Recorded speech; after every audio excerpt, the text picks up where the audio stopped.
We're going to do 74, 80, and 84. So problem number 74 is a kind of a two-parter.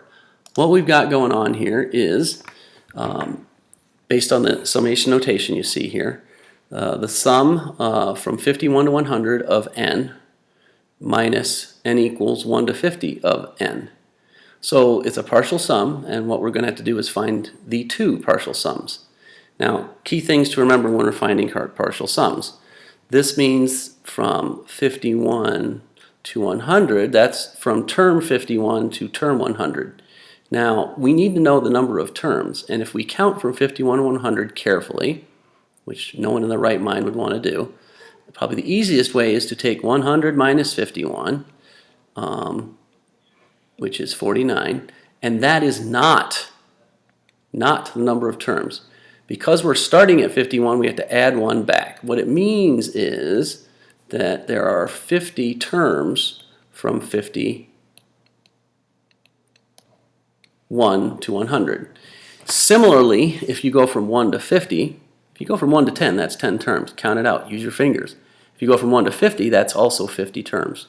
But when you're talking about going from a number to another, subtract them, but don't forget to add one to account for the fact that you're starting at that value. So then the sums actually become pretty simple.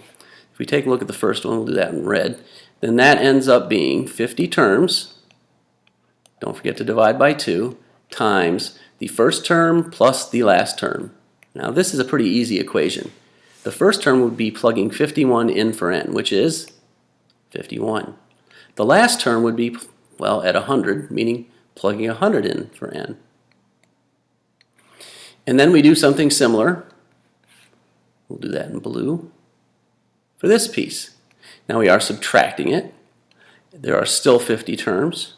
We're still dividing by 2. But this time, the first term would be n equals 1, so 1, plus the last term at n equals 50. This is made simpler because we're just plugging in n, and that's all it is.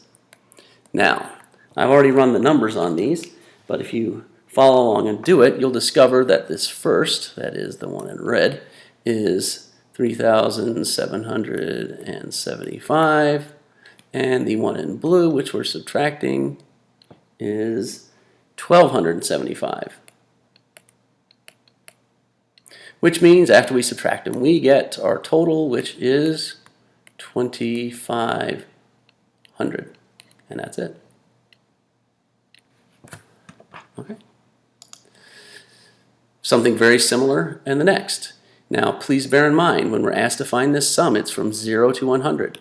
From 0 to 100 is 100 minus 0 plus 1, which is 101 terms. The number of terms is important because to find this sum, we need to take the number of terms, which is 101, divide it by 2, and multiply by the first plus the last. Now the first plus the last is a little bit tricky here because to find the first term, we plug 0 in for n. So it's 4 minus 0 over 0 over...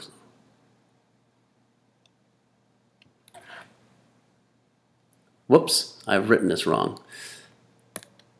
This should say 4. 4. There we go. Over 4. I'll clear that up.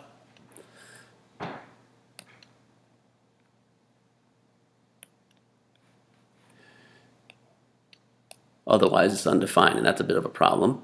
Plus the last term, which is 4 minus 100 over 4.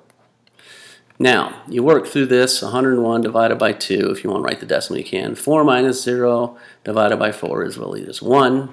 4 minus 100 is negative 96. Divided by 4 is...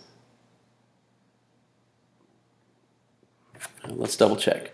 Negative 96 divided by 4.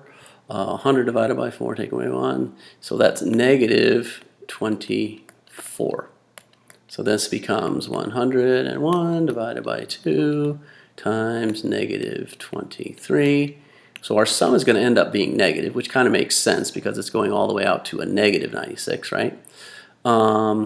And 101 divided by 2 times 23 is, I'm going to get an extended drum roll as I get the calculator warmed up here.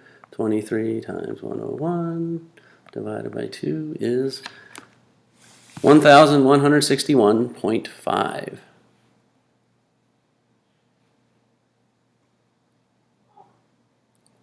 $1,161.5.